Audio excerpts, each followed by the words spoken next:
saluku tunggal nutupi babahan hawa sanga ngeningaken panca indriya. Panca 5 indriya pengangen-angen hambirat hawa nafsu bebayu patang perkara.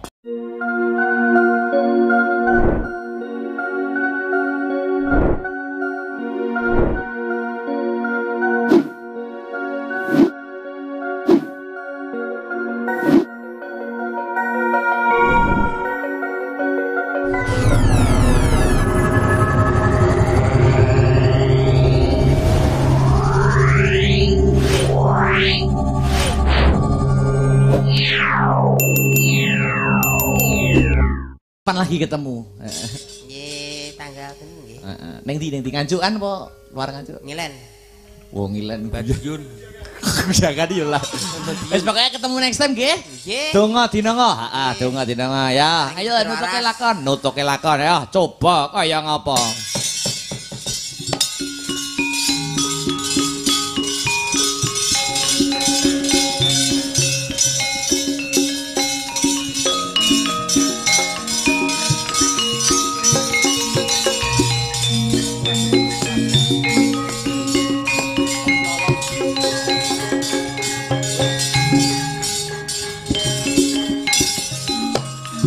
Awas. Hei.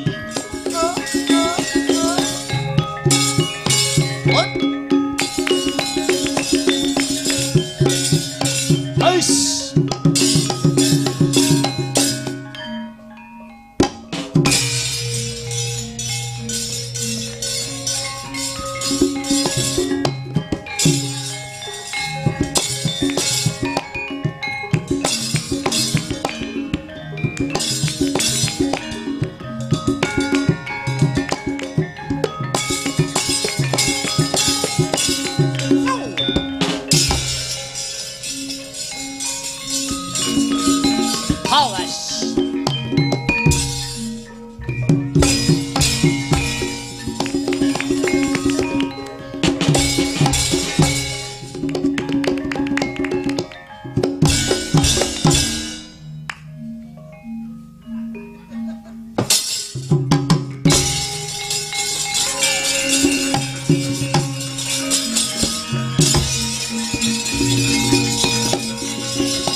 Harta palwonuting ranu Gresik karsani ning kayu pandisi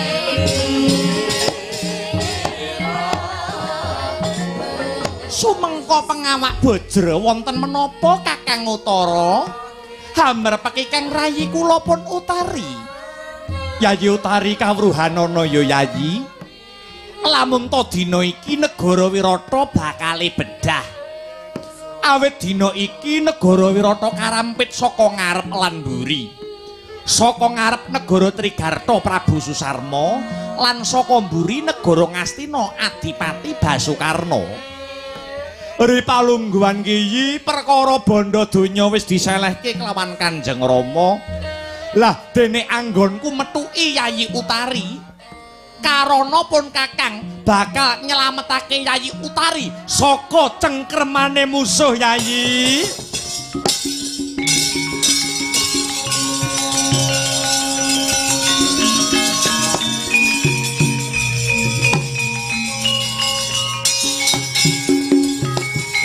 Konceng langit kelap-kelap katon ular kencanging alis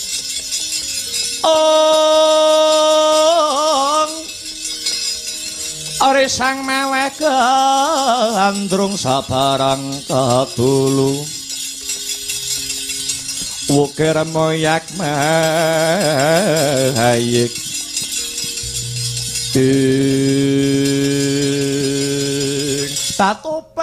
tobat Kakang Utara piye Yayi Utari menapa paduka menika mboten klentu menapa paduka menika mboten lepat ingkang kedah dipun slametaken niku negari Wirata sanes kula mila saking menika do Kakang Mas kedahipun paduka Kakang Mas jumangkah kedahipun Kakang Mas Utara kumrembiyah salah setunggal kewajibanipun satriya menika inggih rumeksa rahayuning bumi kelairan tegese nalikane negarane ditekani musuh satriya kudu gelem belani nganti tatese getih kang pungkasan kenging menapa paduka sipating satriya anake ratu lah kok malah umpetan kula mboten butuh dipun slametaken Kakang Mas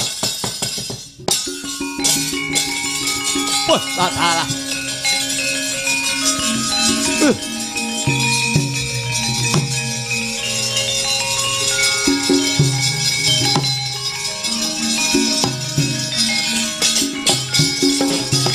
Tinotok sing dadi dadaku Utari. Iya, bener kandamu.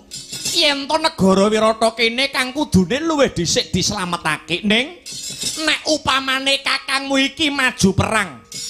Kamangka prajurit Ngastina iki ora kena den sepelekake. Karepe kakangmu iki aku kepengin maju dadi senopati nitih wujude kreta kang ingaranan kreta Kyai Garuda Yaksa. Lah banjur sapa sing kira-kira saguh ngusiri aku Utari? Kula ingkang sagah Raden.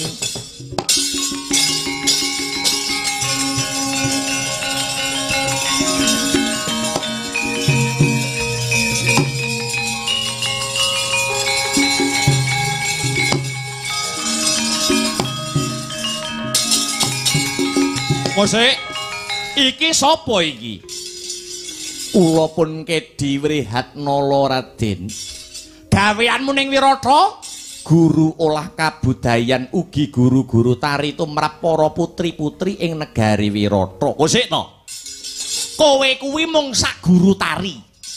Kenang apa kok kowe wani dadi kusir perang? Kamangka aku krungu kabar kang sumebar pawarta kang marata kowe kuwi wujude wandu utawa banci. Nyatanipun kula wantun Raden dasare upami kula pejah badhe arum ingkang dados asma kula. Lah menika lho Kakang, kula aturi midhangetaken ucape kang abdipun Kedi Wrihatnala. Dasare wandu, dasare banci wae bisa ngucap ingkang kados mekaten. Iya Utari iya. Dadi kowe wani tenan Kedi Wrihatnala wantun Raden. Ya, yen pancen mengkono ya. Ayo enggal melo aku numpak wujude kreta Garuda Yaksa. Sumangga kula dherekaken Raden. Sikra kang kala tumingal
Mehrahina semubang Iwang Aruna kadinetraning Anggorapo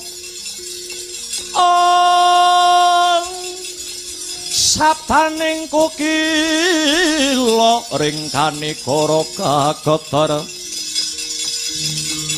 kinidonganing kunglir wuwu sing pinipahanca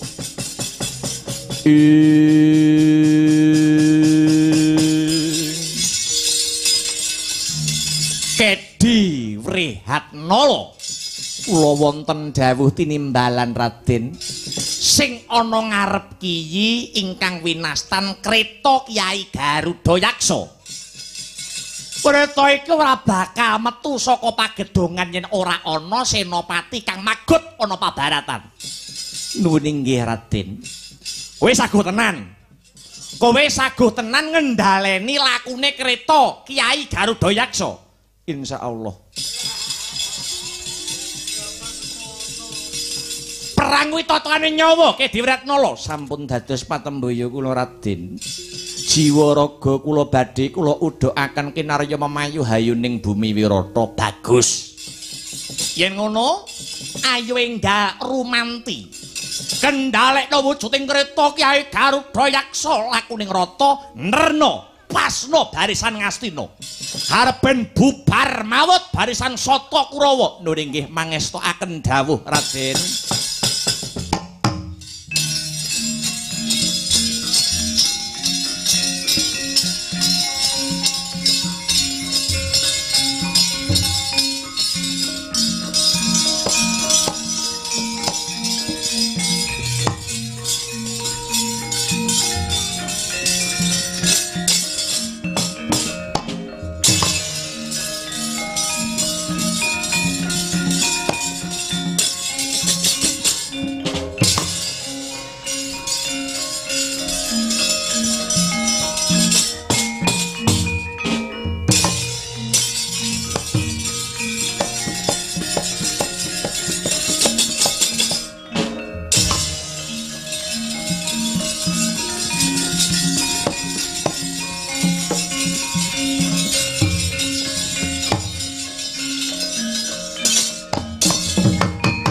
Yo, maju Kurawa, Kurawa. Yo. Kurawa maju. Yo. Maju. Yo.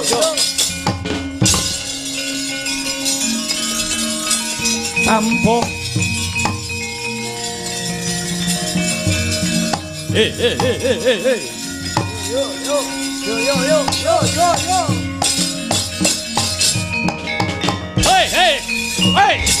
Hey. Yo. Ya. Yo.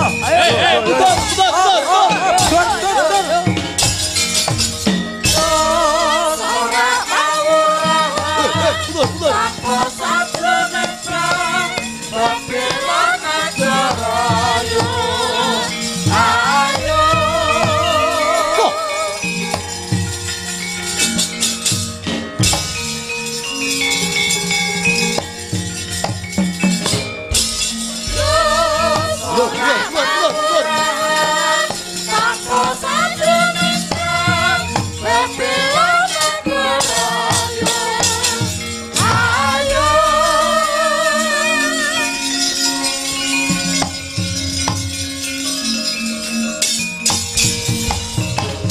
Yogya malih kinarya palupi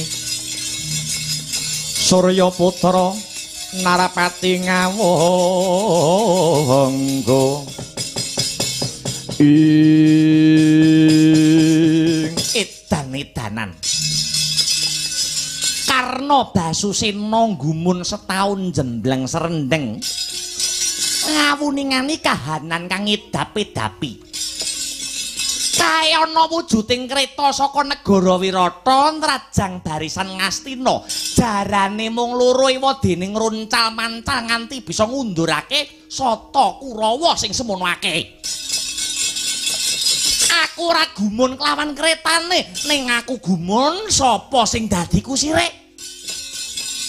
Kok besus ti menanggone ngendhaleni wujuding rata.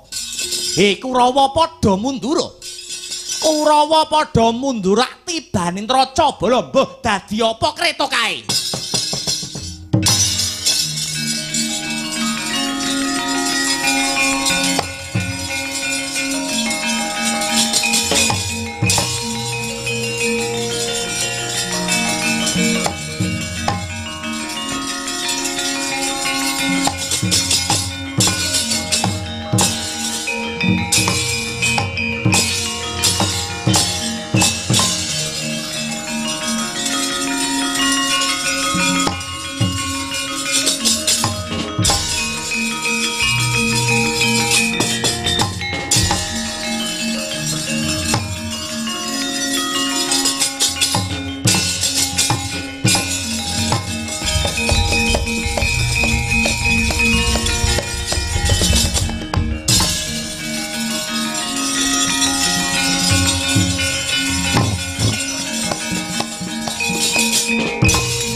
Kaya udan ing mangsa rendeng dumawahing panah saking Narpati nganggo Karna Dasusena.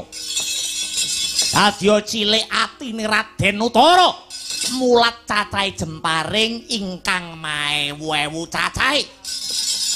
Hanimbrang jroning kreta sigra mlumpat saking baking rata Garudayaksa Raden Utara prayitna sang kusir.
Polaruta sakehing kuda Sakura-kula yen atanamu tusa sang sri murang tata patramu iki diwrihatnala. Anggepmu apa? Anggepmu apa kowe wanuh-wani jambak sing dadi rambutku nganti kok bentuske ana bantala. Karepmu apa? Kowe ndrunyam karo anak ratu. Iya. Diagung pangaksami Raden, Radi Keladuk anggen kula makarti kula tumindak ingkang kados mekaten. Awit paduka singlar saking hambeking Senopati. Paduka Raden Utara nilaraken kreta Kyai Garudayaksa. Wrihatnala. Apa mripatmu ora nyawang sing lepasi jemparing kae sapa? Kae Ratu Ngawangga Narpati Basukarna. Narpati Basukarna kae wis kaloka trampil ing olah jemparing. Jemparing maewu-ewu dilepasake ana wujuding kreta Garudayaksa nganti kaya udan panah. Mripatmu ora melek? Tegesipun lati lan pakarti paduka Raden Utara mboten nyawiji. Kok ngono? Paduka dhateng mriki menika jinejer dados senopati. Sipating senopati menika mboten kenging mundur menawi dereng dados gotongan. Lah sareng paduka bucik kulitipun mawon dereng, netes ludiranipun mawon inggih dereng. Lah kok jengandika sampun mundur. Tegesipun paduka menika singlar saking hambekipun senopati. Mrihatnala. Arep dikaya ngapa lan kepiye aku iki senopati ning utara kuwi ya menungsa lumrah. Isih kedunungan rasa wedi. Menawi paduka ajrih sak menika dipun walik kemawon lampahanipun. Diwalik piye Mrihatnala? Paduka kusiripun kula senapatinipun. Aku anak ratu iki Kok ndok kon dadi kusir? Dernyatanipun paduka mboten mantun ndadaki Narpati Basukarna. Kusik. Upama kowe sing dadi senopatine apa sing iso ndok ndelke? Wiratnala. Kula gadah piyandel Raden. Kula gadah piyandel wujudipun pusaka tartamtu pusaka niki mangke saged kinarya hamungkasi dedamel. Coba kaya ngapa pusaka aku kepengin ngerti. Kedhi Wiratnala.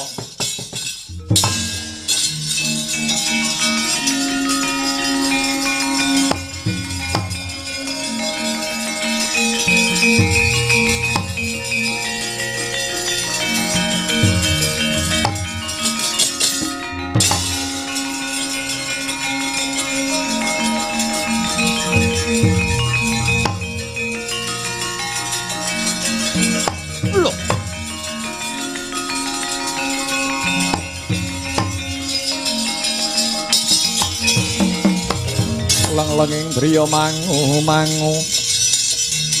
mangun kung kanduhan rimang mengko dhisik Wiratnala. Aku kok kaya tau ngerti karo pusakamu iki. Pusakamu caca telu iki jenenge apa wae Wiratnala? Ingkang angka setunggal keris ingkang mawi pamor geni murup. Munika naminipun keris Kyai Pulanggeni. Lah banjur sing ana dhuwur jemparing sing bedore pating cringih punika panah Kyai Sarotama. Lah banjur iki kok ana jemparing sing bedore wulan tumanggal punika panah Kyai Pasopati. Kowe maling Wiratnala. Iya. Kowe maling. Kula mboten maling Raden. Lah nyatane pusaka telu kabeh iki ora ana sing duweni kejaba mung putuku Panengah Pandhawa si Janaka. Nuwun inggih. Kula namung dititipi kalian Raden Janaka. Wela dalah. Ngene iki aku malih kangen karo putuku Janaka. Sak rampunge lakon Pandhawa dadu biyen putu-putuku para Pandhawa babar pisan ora ana kabare. Mbah Janaka saiki isih urip apa wis tumekaning pati. Raden Janaka maksih sugeng Raden. Kowe aja ngawu-ngawu gawar Kedhi Wiratnala. Mboten kula matur witing kalapa saklugunipun. Dernyatanipun Raden Janaka inggih maksih nitipaken pusaka menika dumateng jasad kula. Yen pancen Janaka isih urip, ana ngendi? Ana ngendi papan dununge Si Harjuna? Kedhi Wiratnala. Raden Janaka sak mangke mapan wonten wana. Janaka manggon ana alas. Nuwun inggih. Alas ngendi? Raden Arjuna sak mangke mapan wonten wana sak pejagong. Alas sapejagong kuwi mapan ana gunung ngendi? Alas sapejagong menika kalebet ing gunung ingkang winastan Gunung Aduarep. Gunung Aduarep kuwi wewengkon desa ngendi Kedhi Wiratnala? Kalebet wewengkon desa Omong-omongan. Wis jali ndangak sithik. Ndangak sithik. Kowe putuku Janaka. Kowe putuku Janaka kowe. Oh.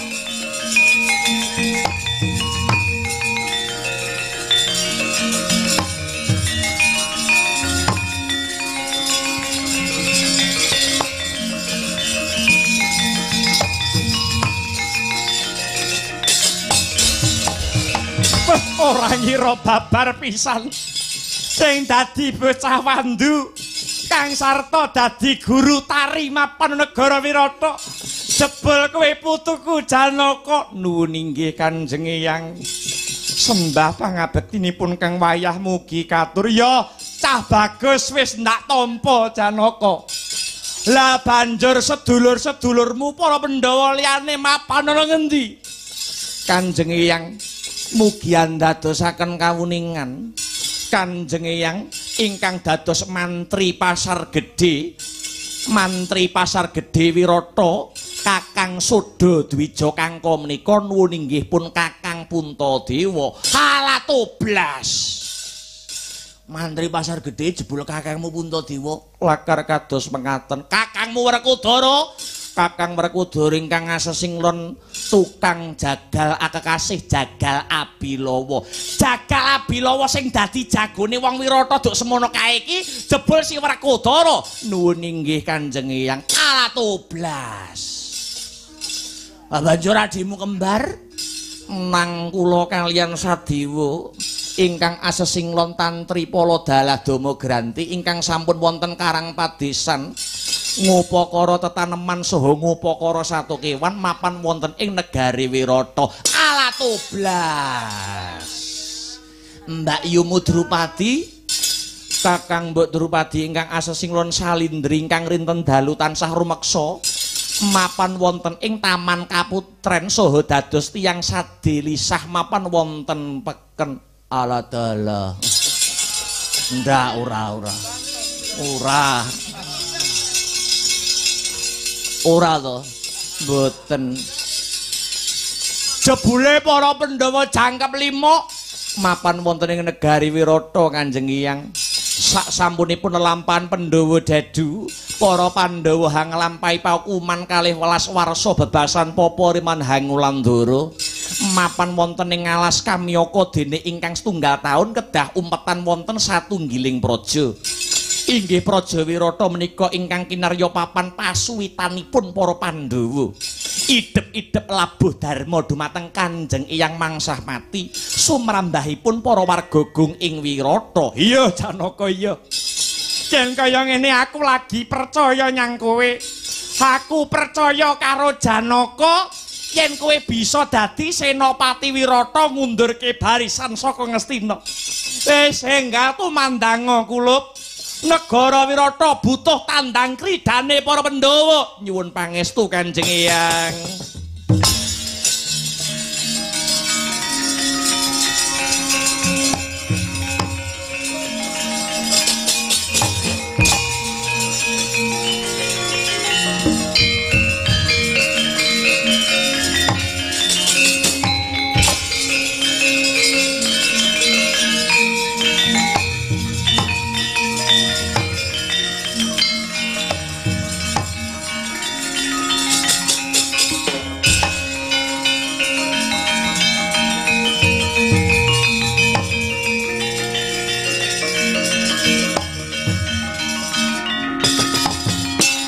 Mentang Gandewa sinandangan Marastra Kyai Pasopati ingkang hamrebawan yangin gedhe medal saking jroning panah satemah mahanyani mundur mandelong barisan Ngastina.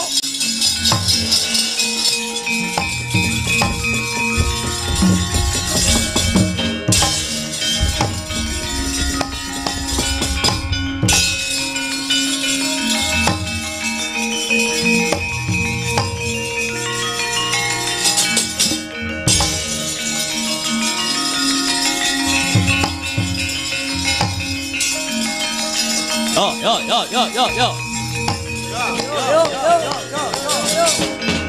Gundala.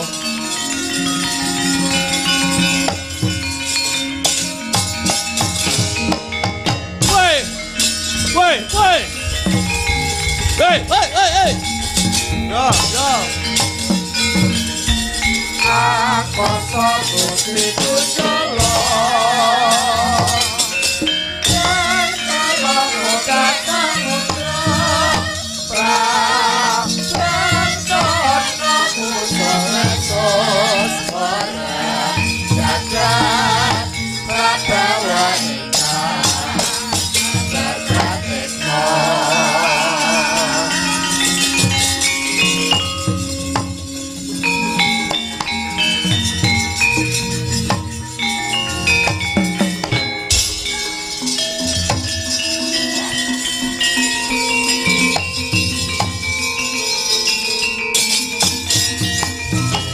Mulat mara sang Harjuna esmunira kamanungsan kaserpanting kaing mungsuh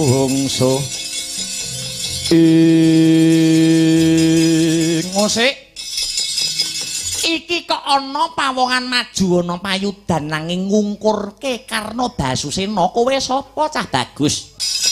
Senopati Negara Wirata kekasih Raden Wrihatnala. Sajake kowe kang mau ngendhaleni wujuding kreta. Iya. Kang Sarta nibakake jemparing kang mawa Prabawa Angin. Satemah bisa ngundurake barisan Kurawa sing semono kae. Madhep mrene yen pancen kowe jinejer dadi senopati. Ora susah kakean sumbar. Perang karo mungkur wae aku bisa ngadepi kasektenmu. Sumekean remet dadi awu.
Kesinungan kaprawiran kang linuwih tinemune jebul kowe to cah bagus. Nganti nduk rewangi perang karo mungkur krana kowe ngerti mung pun kakang sing apal karo solah slagamu bocah bagus. Ya to ya. Ayem rasane atiku kowe isih pinaringan keselamatan Yayi. Tak enteni perang gedhe Baratayuda Jaya binangun ya cah bagus.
Pandhita Karya wangsit pindha kumbang hangajab ing tawang ing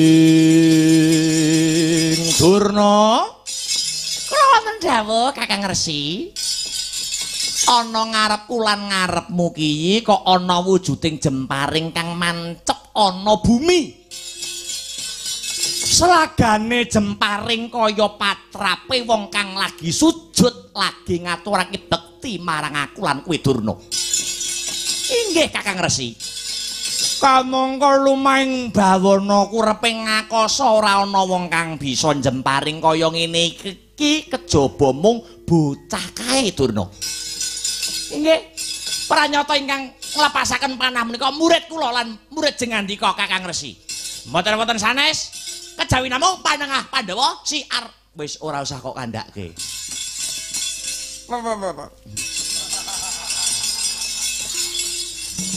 Kok mambu pesing aku durung cawe ya.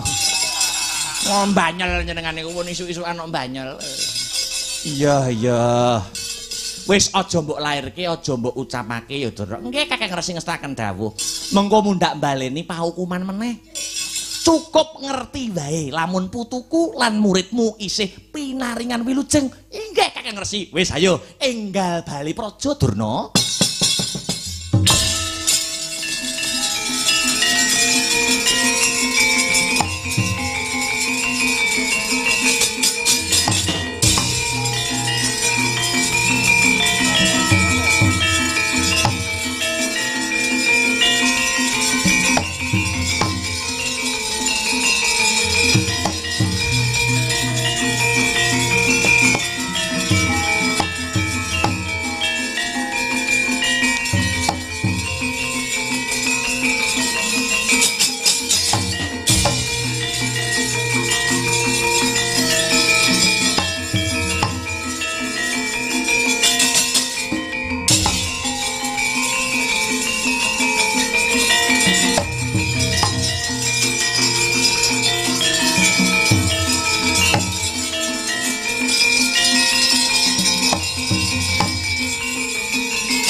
Ratune Ratu Utama patihe patih linuwe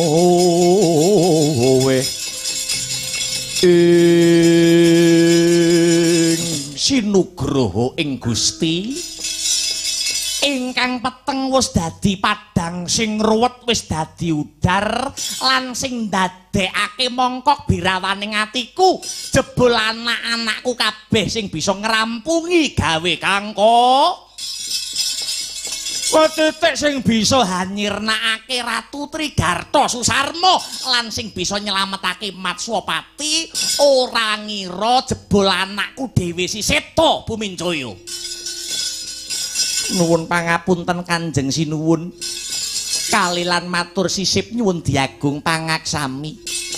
Yaktosipun ingkang saged ngunduraken Ratu Trigarta lan milujengaken paduka menika sanes ingkang putra Raden Seta. Nanging nuwun sewu ingkang nyelametaken paduka punika boten wonten sanes ingkang abdi ing pejagalan pun jagal Abilawa Sinuwun. Angga senadyan biyen Balawa bisa ngalahake Raja Mala ning kabeh mau aja nduk nggo ukuran. Iki perang gedhe yen ora ngerti tata cara lan siasate wong perang mokal bisa ngrampungi gawe. Dadi mesti anakku Seta sing bisa ngundurake wong Trigarta. Kangko mboten Sinuwun. Yektosipun inggih namung si Balawa ingkang saged ngunduraken barisan saking Trigarta.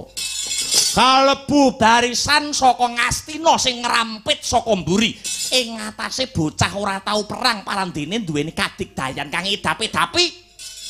Ya kuwi anakku si Utara bisa ngundurake barisan Ngastina. Nyuwun pangapunten Kanjeng. Mboten nama kula ngaturaken ujar pegorowan.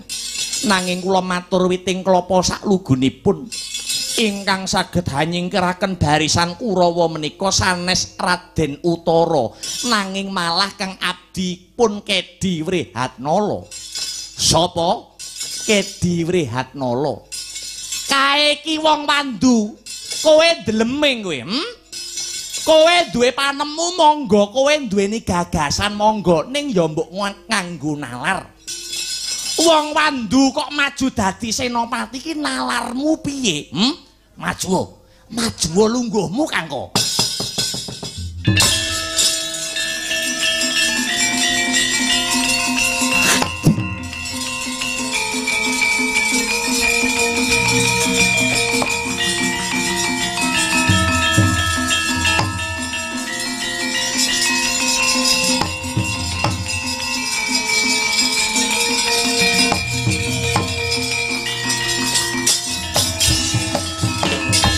Kowe ora mawas diri kowe Kangko. Kowe kuwi biyen mung wong pidak pedaraan, kowe biyen kuwi mung wong kere. Kowe kepengin suwitana Ratu Wirata, banjur tak dadekke mantri pasar Gedhe Wirata. Tanpa lelabuhane Prabu Matswapati, kowe kuwi mung dadi wong melarat sing gaweane nyangga bathok turut pasar njaluk welas. Mbok pira bara sakwuse kowe tak mulyake kowe gentiya gawe mareme rasane Matswapati. Ora mung rina wengi tansah gegasah sing dadi batinku Kangko. Kowe nyentulani sing dadi dawuhku. Iya.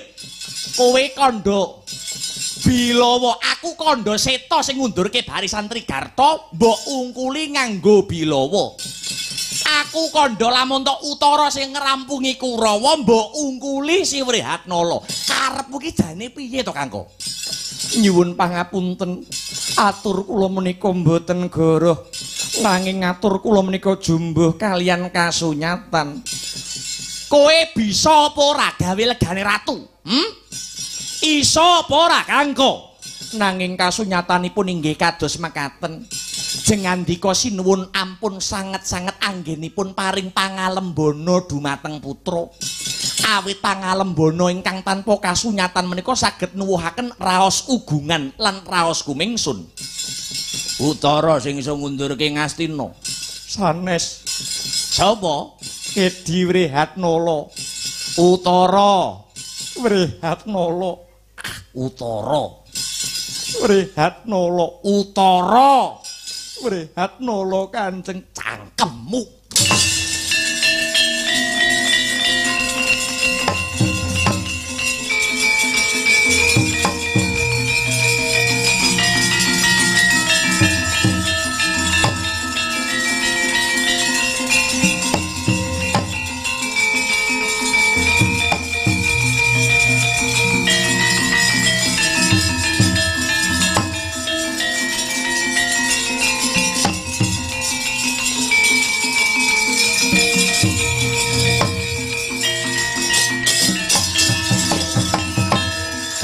ing para wong jimate kalima sabda prapteng Demak Nagari kanca jimatira nenggih klimah sahadat prapteng Surakarta Nagri Jajimatira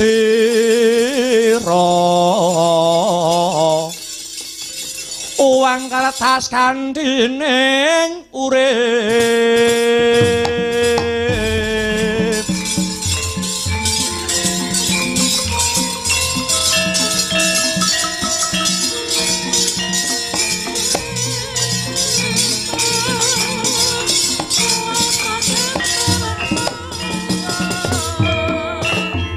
rasakno Kangko. Ndak kepruk paidon ora bentet ndiasmu derajat apa? Kowe ngerti kewan asu apa ora? Asu kayen diweni panganan gelem tunggu omah, yen ana maling banjur jegok. Asu wae ngerti lelabuhan. Lah bareng kowe tak mulyake ning Wirata ning babar pisan ora tau gawe mareme Ratu Wirata. Kangko kok tiba apa sing dadi lelakonmu? Kowe aja mati Kangko. Salindri, kowe wis dak tundung lho saka Wirata kene. Pagene yo bareng ngerti Kangko muncrat sing dari getihe. Getihe mbok adahe gawe tempolong. Apa sing ndok karepke Salindri? Sinuwun. Nyuwun pangapunten. Awit ageng karaos pangeman kula dhateng negari Wirata. Kula kuwatos menawi ngantos ludiranipun Kakang Kangko dumawah wonten ing Jrambah. Tartamtu badhe rebah negari Wirata sinuwun. Lho, saya ngilani dadaku kowe Salindri.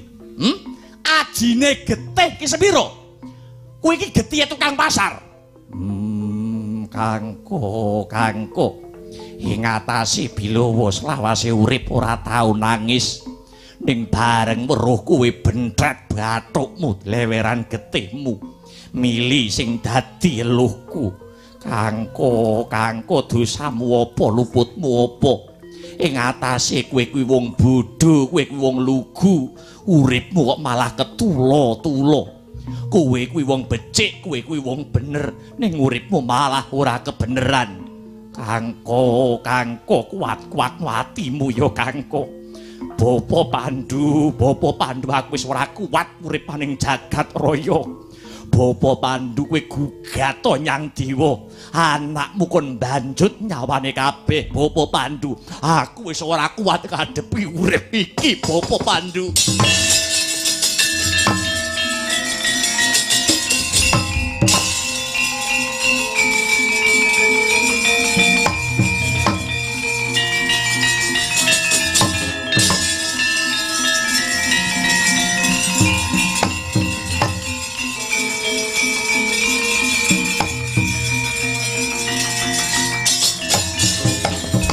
Adya sinambering gelap jantunge Prabu Matsuwapati dupi sang jagal Bilawa sambat sura kanthi sesebutan Bapa Pandu.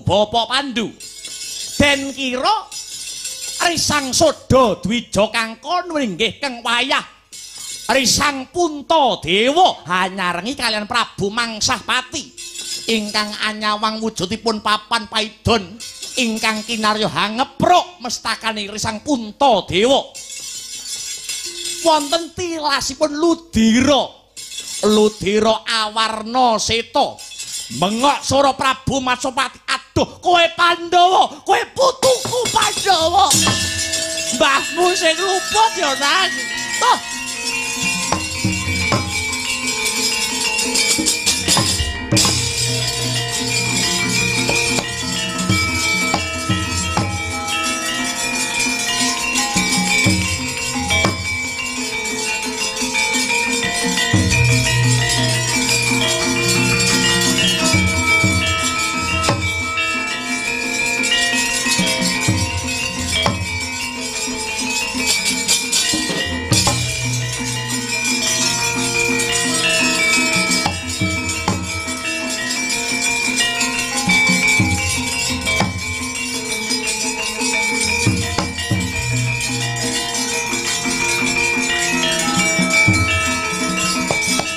Aduh, putuku Pandhawa Puntadewa. Ah.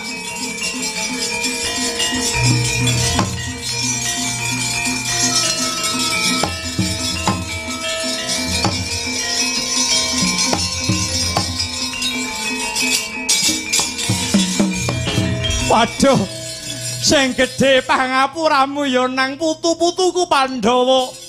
Pone yang ora ndungkap, pone yang ora sumurup. Tinemune jebul wayah-wayahku Pandhawa kang asesing lon mapan negara Wirata. Pone yang njaluk sepura ya Pandhawa. Mboten dados menapa Kanjeng Eyang, malah kang wayah para Pandhawa ingkang ngaturaken agenging panuwun kunjuk dumateng Kanjeng Eyang Mangsapati.